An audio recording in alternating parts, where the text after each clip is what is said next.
Hi guys, welcome back to my channel. My name is Lena. Sorry about the candy, my boss just gave me a candy before she left. So yeah, I'll be having my candy while I'm having this topic. So today I'm going to be talking about a very sensitive topic to some, but not to all of us. I want to enlighten you guys on something. I don't know why you guys come to my DM on Instagram, because I always ask you guys to at least say something in the comment section, but you guys don't say anything, and it's really terrible because when you come to my DM, I can't just share the knowledge with one person. I also want to expand to other people, you get it? So I had about 3 people who asked me about what it's like to work as a domestic worker in UAE or in the Arabic country. My answer is pretty simple, but maybe complicated to some people. Guys, I love to use the tracking. Anyway, here's the thing. That's the broom. I was cleaning the kitchen. So let me just say that without getting TMI, I've been working for the same employer for the past 5 years. This is my 5th year. Even though I quit my job in December, I still came back to work for the same employer. However, I have had 3 job positions, 3 different job positions. But the first job that I worked was as a house. So guys, as I was saying, I'm discussing this topic because I have experience being a nanny in the United Arab Emirates. Difference, however, being that I have not experienced any of the things that people talk about, but I also have friends, close friends, who have experienced that. At the moment, I'm working at the same house that I worked before as a housemaid, but with a more professional job. So here's what I have to say, guys. This is how it works. First thing in the morning, you showered just like I did, because you're living in other people's house. The last thing you want to do is gross them, right? You wake up early in the morning, you start your day by showering, you make sure you're clean, and then you start, if you have kids, preparing them for school, preparing their lunchbox, cleaning the house. It depends on the rules. For some people, they're told that they need to clean the house before everybody else wakes up, of which with me it wasn't the case, because for me, I was working solely according to my timetable. I had no one controlling me. My boss is the most kind person I've ever met. I didn't go through any of those things, but like I said, I have people who have. I'm just trying to explain to you my routine so that you know how people would be abused. For one, some employers require you to be wearing your uniform all the damn time. So you find that by the time the kids are back from school, you go to the parks, you meet other nannies, you find them wearing their ridiculous uniforms. So I would say I was quite blessed and lucky that I didn't go through all that. And maybe for some people, they prefer wearing uniform because it saves their clothes. But for me, I don't think I would have liked the job if I was wearing that ridiculous uniform. Secondly, the timings. For some employers, as a worker, as a nanny, you don't sleep before them and you don't wake up after them. If you get it, you know what I mean.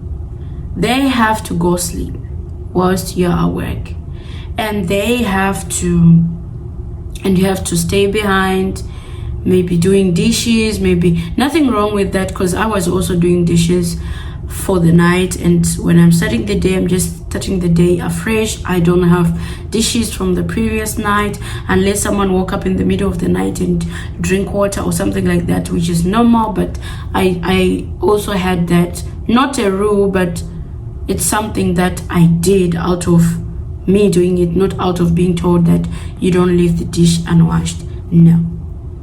So I think it's just normal. I'm not saying people who leave their dishes washed in the night or people who do it get abused. No, I'm just saying it's a rule in some households that the housemaid doesn't sleep before the owners of the house. Every weekend we would go grocery shopping. I think if you check some of my videos, you can see, and you can't even tell I was working as a nanny. So that's just life, guys. Another thing that I want to talk about is food.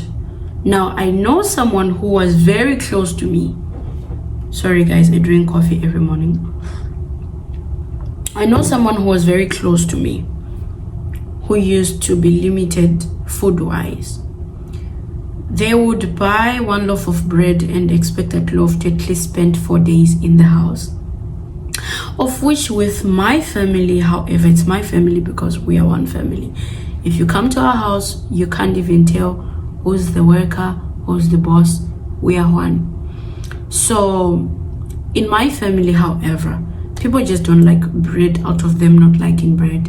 Not because someone was told, please don't eat bread, or you're eating too much bread, or why is the eggs finishing so fast. None of that. I was actually, and still am, because part of my job is doing errands.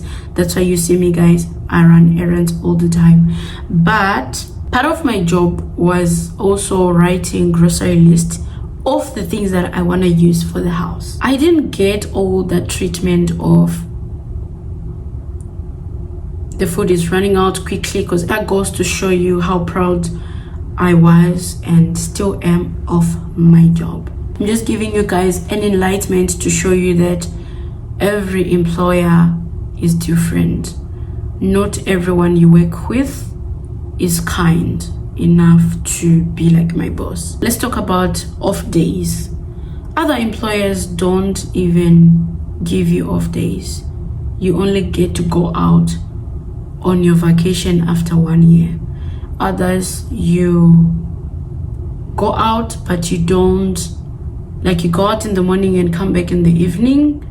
You get 1 off per day, which is like, when I started working as a nanny, back then the calendar was, because I started working in 2019, back then the calendar was Sunday to Thursday. So I was getting off on Thursday night, coming back on Saturday morning. But after lockdown, after COVID, I was now getting 1 off a week, which is something I needed because I didn't want to go out often. Sometimes I would opt to stay in the house by myself without being asked to stay in the house. So, and then the moments where my boss has some busy schedule during the week, I would stay behind. Then I would go when she comes back, or the following week. I had no problem with that because we are close. She's basically my sister. And I was talking about the sleeping time. So before my little boy, the boy that I always call my little boy, he was born in 2021. Before he was born, I was dealing with 2 kids. Every Friday, we would have a slumber party. So that meant we would order food. My boss would give us either money, then we'll go order, or would order online. Then every Friday we'd have a slumber party. Would sleep at 12 or 2 a.m. whatever time that we felt like sleeping. Would buy a lot of candies, do what kids do, because if you don't join the kids, it won't be fun. So if you want your job to be fun, then you need to be a part of everything with the kids. So we'd do a slumber party, sleep. Then the following morning would be Saturday, and sometimes I'd wake up at 9 a.m. Sometimes I'd wake up at 10, sometimes at 8, sometimes at 7, and no one would ask us why we're sleeping late, why we're waking up late. So I think, guys, that goes to show you that not every nanny job, housemaid job is bad, but at the same time, when you're coming to a country like here, just be open-minded and expect anything, because employers are not the same. I need to touch on the topic of racism. Now, I cannot say racism doesn't exist, because I personally experienced racism while I was hunting for a job. I will say this: some employers, yes, they might be racist, but again, it doesn't make everyone a racist. To be fair, I have experienced racism from expats, not from the owners of the country, guys, from expats. And I'm not ashamed to call them out because it's always Indians. I've experienced racism from Indians, particularly Indians. I'm not saying only Indians are racist. You can experience racism from someone from another country or from European countries. It happens. Life is different. Vanhu siyana, as they say. So yeah, guys, I thought I should quickly make this video before I jump on to work on what I was asked to work on for today. I also have a meeting at 10:30 and it's 9:30. I need to get ready for that meeting. Before that, I need to cancel for today's meetings again later on. And yeah, I'm happy with my job, guys. I'm an errand guy. I'm a PA for those who might be curious. I'm a PA for the family, and I basically run things in the house and also on digital platforms. I think the fact that you get hired for the second time, you get promoted to a different role within the same household goes to show you how close I was with my boss and her family, how kind she is, maybe also how good I was at my job. I wish everybody lucky who might wanna try to come in the United Arab Emirates to look for a job. If you have any more questions that you might want me to answer, feel free again to put them in the comment section below. I'll be sure to answer them. And guys, if you're coming to my DM, make sure you're coming with something else other than asking about information. I would really appreciate it if you leave them in the comment section below, because it will help other people. Other people will see, and it will also help me with the algorithm, the engagement. The more you engage, the more it reaches more people, the more my platform grows, and the more I keep creating content, because the last thing you want is me getting demotivated to upload videos and I won't be able to answer your questions, because I'm like, what's the point if only 2 people are gonna watch my videos? With that being said, thank you so much for watching. If you did, remember to like, comment, share, and subscribe, and I'll see you next time. Bye. Annyeong.